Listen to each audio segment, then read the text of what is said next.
What is your name, please? My name is Percy Hoskins. What is your name, please?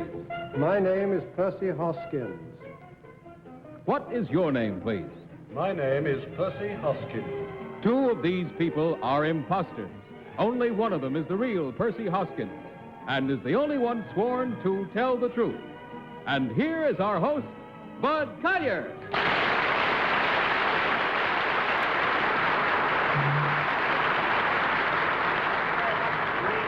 Welcome once again to our game of deliberate misrepresentation, wherein our panel endeavors to figure out which one of three challengers has sworn to tell the truth.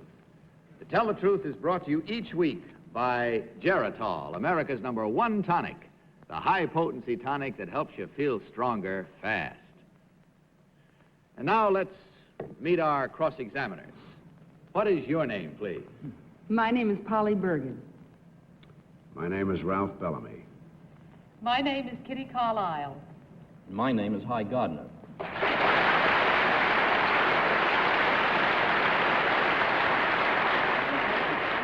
Now, these three gentlemen all claim to be Percy Hoskins. Of course, only one is the real Percy Hoskins. The others have merely assumed that identity, and they do not have to stick to the truth.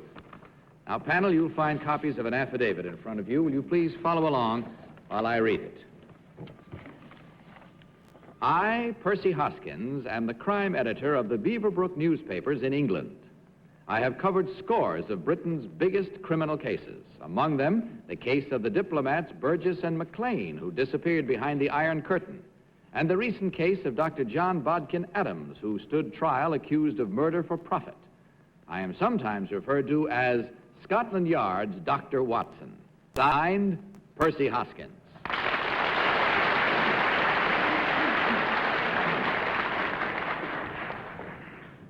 Now, panel, these gentlemen, as I've told you all, claim to be Percy Hoskins, crime editor for the Beaverbrook papers. Only the real crime editor is required to answer your questions truthfully. Each of you will question as usual until you hear this signal. And at the end of the questioning period, you'll be required to register your vote for the one who, in your opinion, is the real John Hoskins. And we'll start tonight with Gardner. Hi. Number 3, who is Max Beaverbrook? He is the son of Lord Beaverbrook. Number 3 also, what is Lord Beaverbrook's largest newspaper? The Daily Express. Number 1, where did Scotland Yard get its name? It was built on the site of the original Scottish King's Palace. A palace created for the Scottish Kings when they came to London. Number 2, what were the first names of Burgess and McLean? Guy Burgess and Donald McLean. Number 2, where are they now? They're both behind the Iron Curtain in Moscow. Also number 2, are their wives with them? Mrs. McLean is there. Burgess is not married. He's not married. Number... Polly Bergen. Number 3, to your knowledge, has anyone ever committed a perfect crime? Yes. Really? Who was it? Well, of course, if we knew that, it wouldn't be a perfect crime.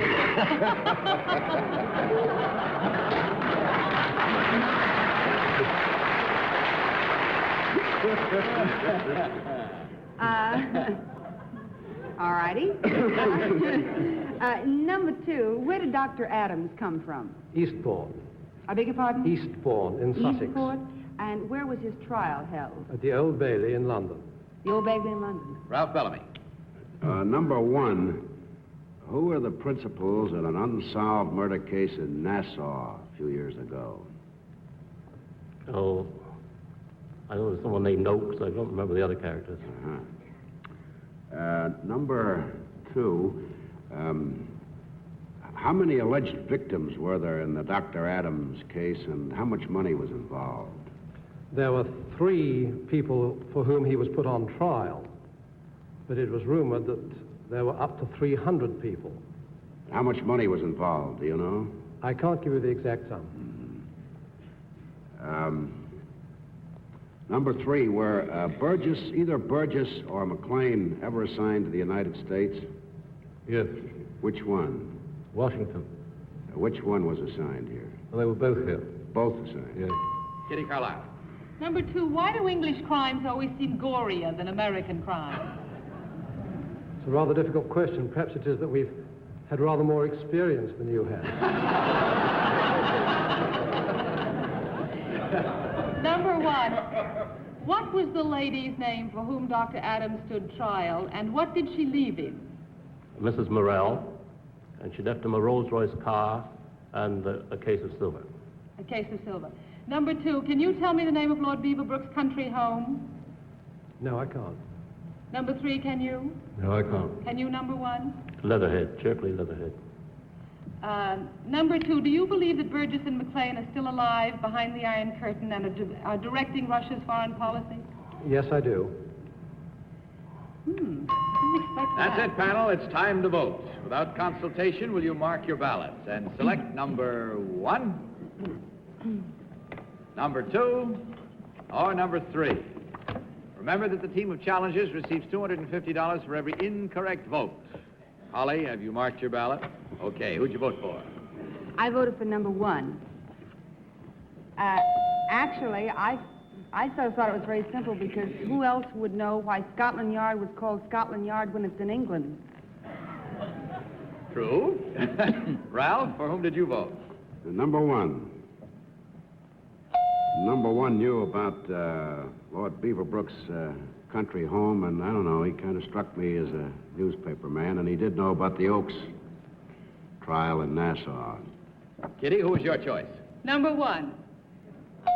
Well, he knew Cherkley, and he knew about Burgess and McLean, more thoroughly, I thought, and about Scotland Yard. And your selection, High? Well, I upset it by voting for number one.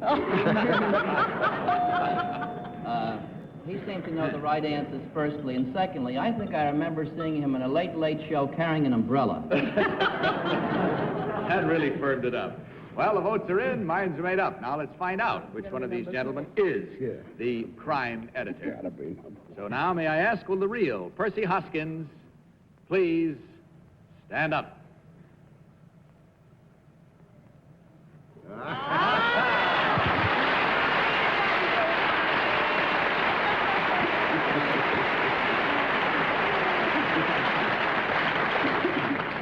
Thank you very much, sir.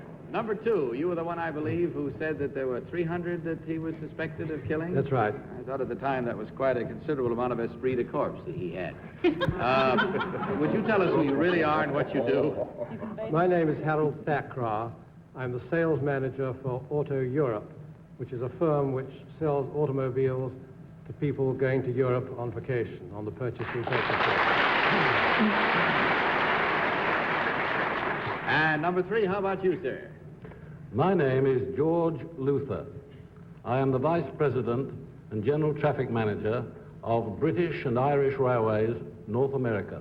Thank you very much. Well, my congratulations go to my panel. I'm proud of you tonight. You really didn't let anybody fool you that time. There were 4 correct votes and no incorrect. However, from Geritol, there is $150 for you gentlemen. Thank you very much. Hope you enjoyed your visit. We certainly did. Good night and good luck.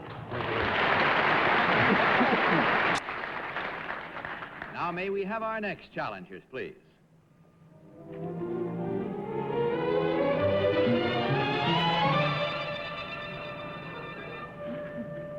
Come si chiama? Il mio nome è Umberto Valesine. Come si chiama? Il mio nome è Umberto Valesine. Come si chiama? Il mio nome è Umberto Valesine. Now, panel, will you direct your attention to the copy of the affidavit that you have before you now?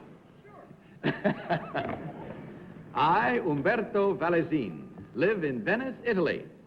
I have been a gondolier on the canals of Venice for 16 years. Unfortunately, I do not speak English. Signed, Umberto Valesine.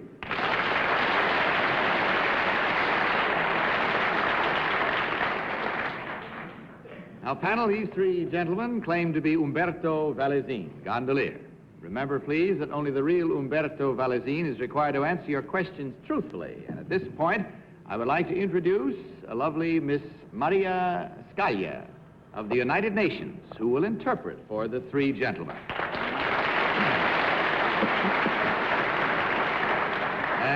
start our questioning with Ralph Bellamy. Ralph? Number one. At which end of the gondola does the gondolier stand? Numero 1. A che fine della gondola sta il gondoliere? Dalla parte di dietro, signorina. From the back. The back. Number 2. Is there a speed limit for gondolas? Numero 2. C'è un limite di velocità per la gondola? No, attualmente non c'è nessun limite, è solamente a braccio. He said no. No? I know all those languages. No, you gotta go with power, so of course. Just keep going. Yeah. Uh-huh. Number 3. Is there any regulation about passing on the right or the left? Numero 3. C'è qualche regola di passare alla destra o alla sinistra? Sulla sinistra, perché il remo sia libero.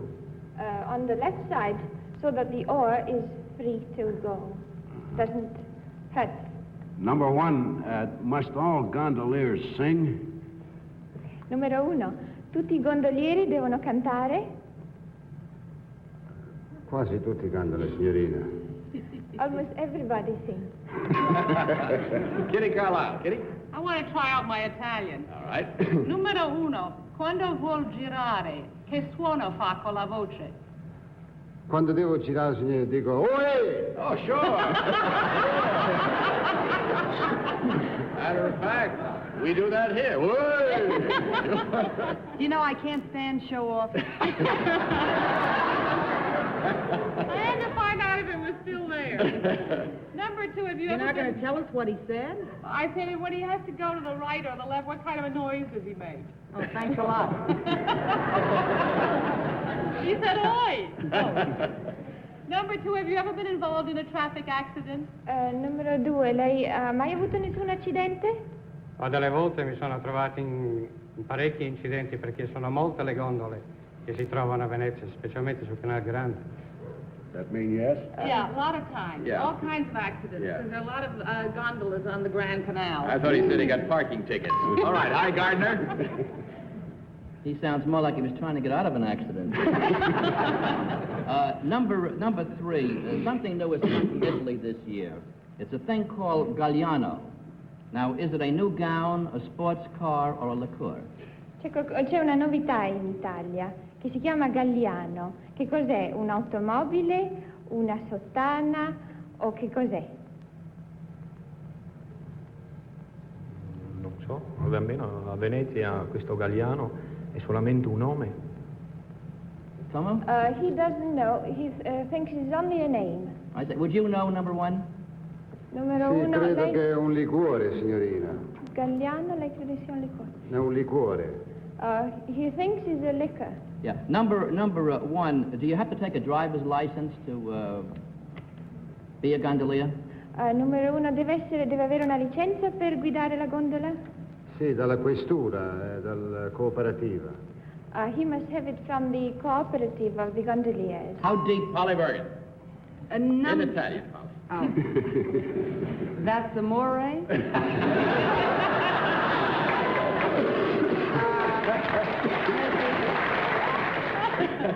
Number 2, do you have a gondola stand?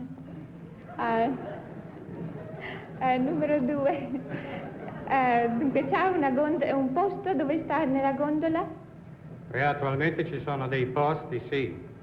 Sono chiamati traghetti, da una sponda all'altra. Actually, there are places, stops, as in a bus stop, and they go from one side of the canal to the other. Oh, I see. Number 3, do you have traffic lights? Numero 3, ha delle luci, di semafori?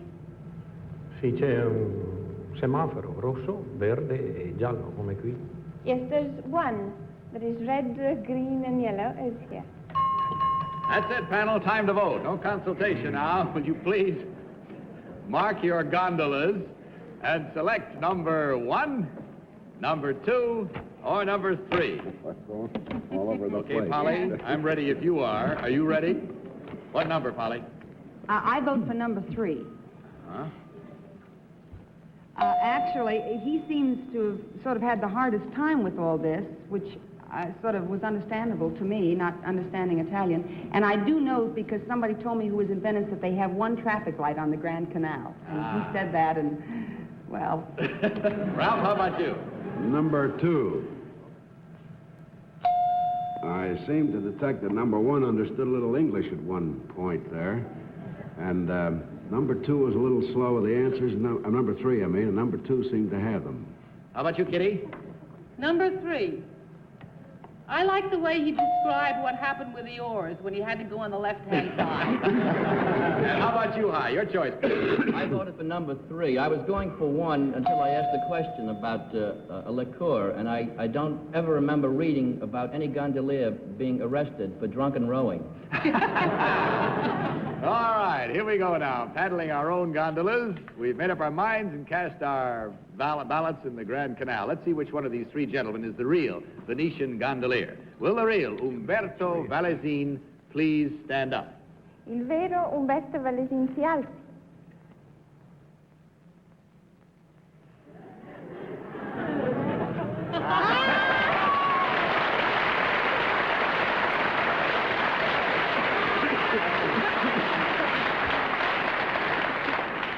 Grazie. And now, number 1, would you tell us who you really are? My name is Jimmy O'Fiero. I own and operate the Monsignor on East 55th Street here in New York City.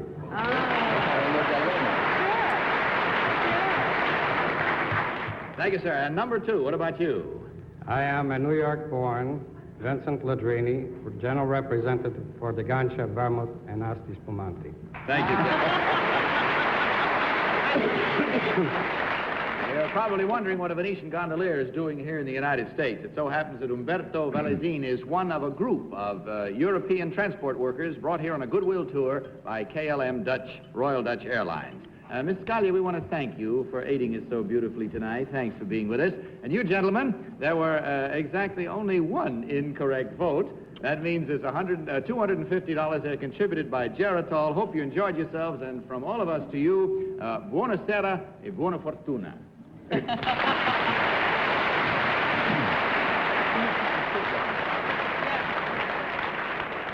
And in just 1 minute, 3 new challenges. Now, may we have our 3rd team of challengers, please?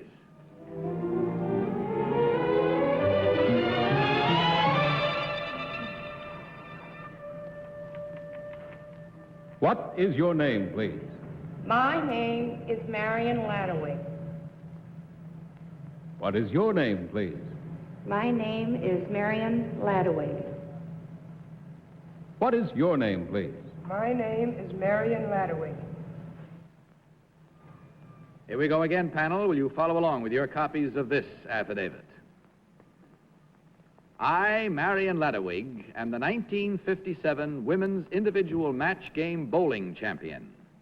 6 times since 1949 I have won that title, and 6 times the Bowling Writers of America have named me the Woman Bowler of the Year. Signed, Marion Ladawig.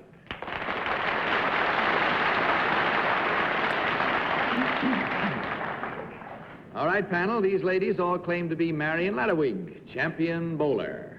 Again, the signal will be the sign for you to stop questioning, and each time we'll start this round with Polly Bergen. Polly?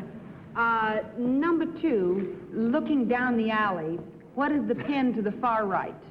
What number? The 10 pin. Number 3, the pin to the far left. The 7 pin. Number 1, could you tell me if you hit 6 strikes in a row, what would your score be?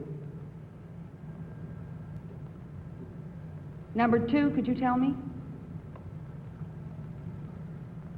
Be pretty big, be around 250. Number 3? 150. Now, if I can add it up. Number 1, what's the highest score you've ever bowled? 298. What'd you say? 298. 298. Number 2? 299. Number 3? 300. I want you to know I did it once, a long time ago. Number 3, what weight ball do you use? 16 pounds. What do you use, number 1? 16. Number 2? 16. Number 3, what is the least number of balls The least number of bowls you can make and the greatest number of bowls to complete a game. The least number would be 20. Offhand, I don't know about the most.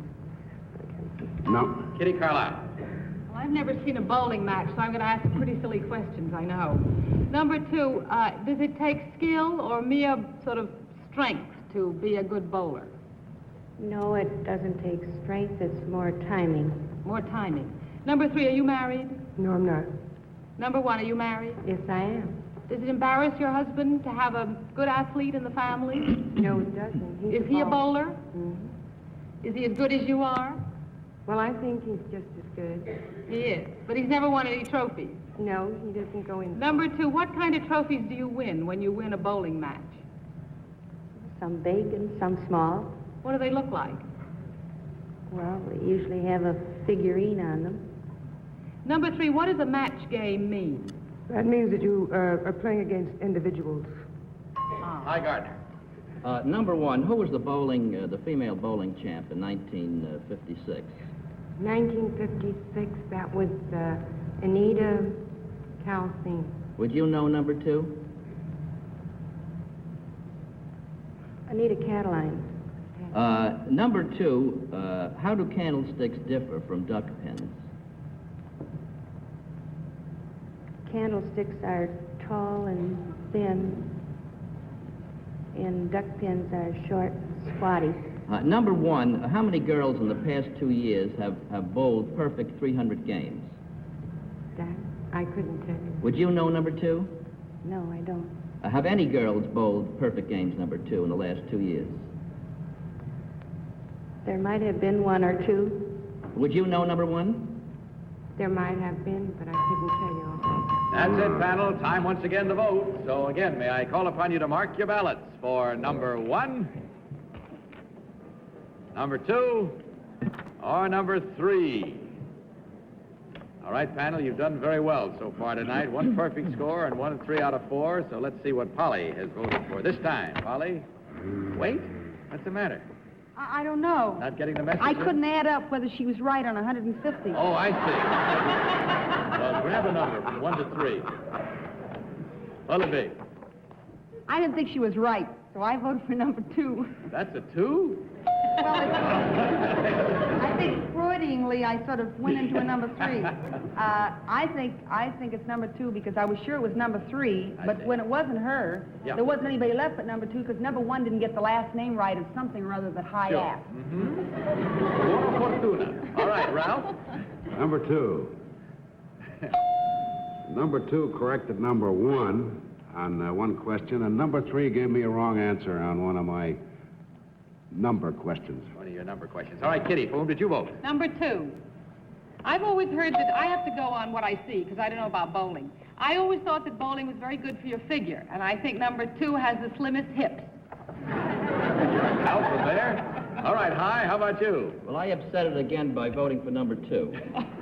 The reason for it is that I thought that number 2 knew the difference between a candlestick, a duck pin, and a rolling pin. All right, let's see how well you did tonight. Now, on this one, if you get another perfect score, this will be quite a night for you. There'll be no holding it. We'll find out now which one of these ladies is the real champion bowler. Will the real Marion Ladawig please stand up?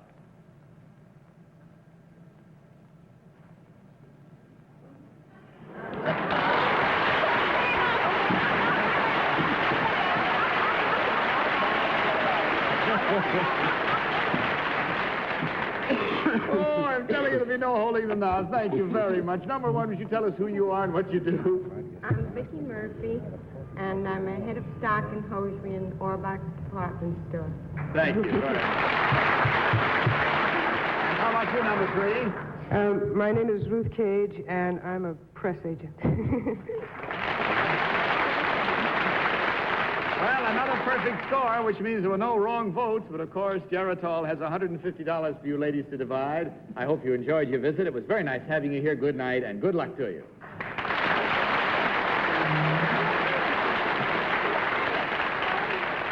Now we'll return in about 30...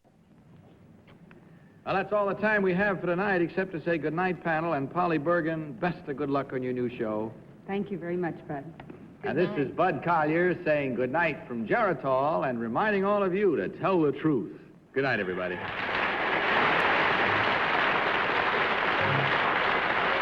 To Tell the Truth is a Mark Goodson, Bill Codman production, in association with the CBS Television Network. Miss Bergen's and Miss Carlisle's dresses by Molly Parnell.